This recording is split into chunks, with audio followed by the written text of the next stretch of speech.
On ne nous dit pas tout. Nous sommes à un moment charnière de l'évolution pour l'humanité et on ne nous dit pas tout.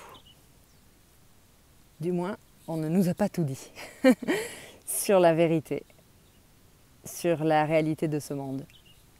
Ce monde est un monde énergétique et pas simplement un monde physique. Ce monde énergétique, en fait, est constitué de tout un tas de choses. Il est régi par des lois universelles, un petit peu comme la loi de la gravité.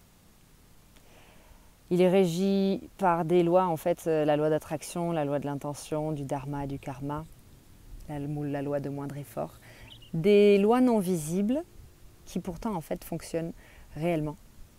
Tous les grands de ce monde, beaucoup de personnes de l'élite, beaucoup de personnes connues, les personnes qui ont du pouvoir et d'autres encore, sont au courant de cette réalité énergétique et l'utilisent dans leur quotidien pour attirer l'abondance, pour attirer de l'argent, pour attirer du pouvoir, pour attirer les outils dont ils ont besoin pour avancer dans la vie.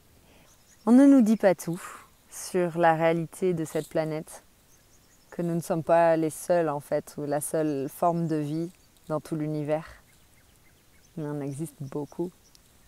Il y a des gens qui sont capables de se connecter à ces formes de vie-là et d'extraire des messages et de communiquer avec eux.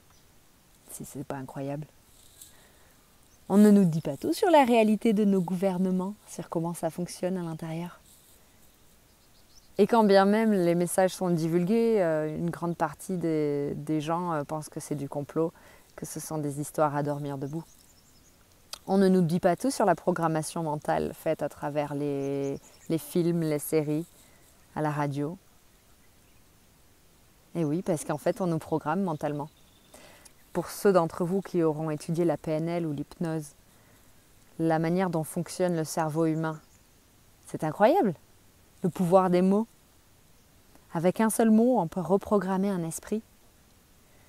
On ne nous dit pas tout sur le pouvoir énergétique des mots, sur ce qu'ils contiennent, sur la vibration qu'ils contiennent, sur le fait qu'on peut programmer la vibration d'un mot à force de le prononcer, à force de le charger en énergie négative. On peut faire d'un mot une arme. Mais je pense que beaucoup d'entre vous l'auront remarqué, que les mots peuvent tuer. Selon notre propre sensibilité, en fait, plus on arrive à la développer et plus on arrive à se connecter au pouvoir des mots. C'est incroyable, en fait, toutes les choses pour lesquelles on n'est pas forcément informé.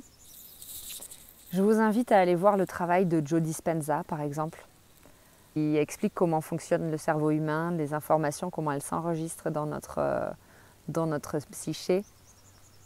Comment il est possible, en fait, de déprogrammer nos mécanismes, de déprogrammer nos réactions émotionnelles pour reprogrammer notre cerveau et l'utiliser différemment.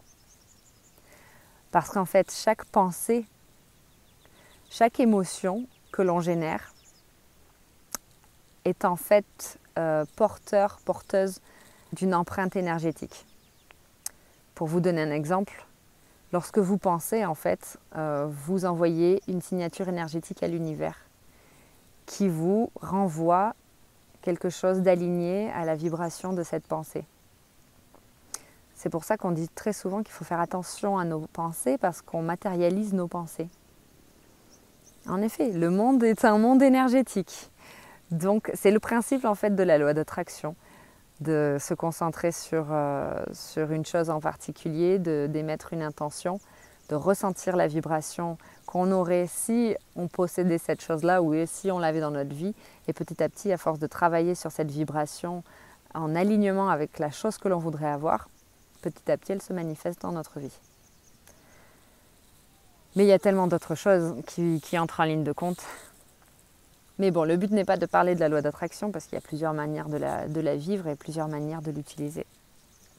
Et je ne suis pas personnellement une pro de la loi d'attraction. Bien que hier soir, je me suis demandé, il y a un truc bizarre qui m'est arrivé. On ne nous dit pas tout sur cette guerre en fait fréquentielle qui est en train de se dérouler sur notre planète. Guerre fréquentielle. Oui, c'est une guerre d'énergie, une guerre de vibration. Il y a beaucoup de choses qui se passent en fait dans les plans subtils, dans d'autres dimensions que l'on ne connaît pas, vu qu'on n'est pas informé dessus. À moins d'aller faire soi-même la recherche et de développer son propre discernement vibratoire, ce n'est pas des choses qu'on nous enseigne à l'école. Donc les amis, partons sur ce principe-là que nous devons toujours vérifier nous-mêmes avant de nous faire une opinion ou avant de prendre une décision. Vérifier toujours nous-mêmes la réalité de ce qui se passe autour de nous. C'est en développant notre discernement vibratoire que nous pouvons ensuite prendre les bonnes décisions. Développement vibratoire, ça veut dire se rapprocher de son intuition, ça veut dire développer la vérité en fait qui est à l'intérieur de nous et apprendre à la reconnaître. Ça veut dire arriver à faire taire le mental sans se faire interférer par des fréquences négatives ou des fréquences de contrôle mental.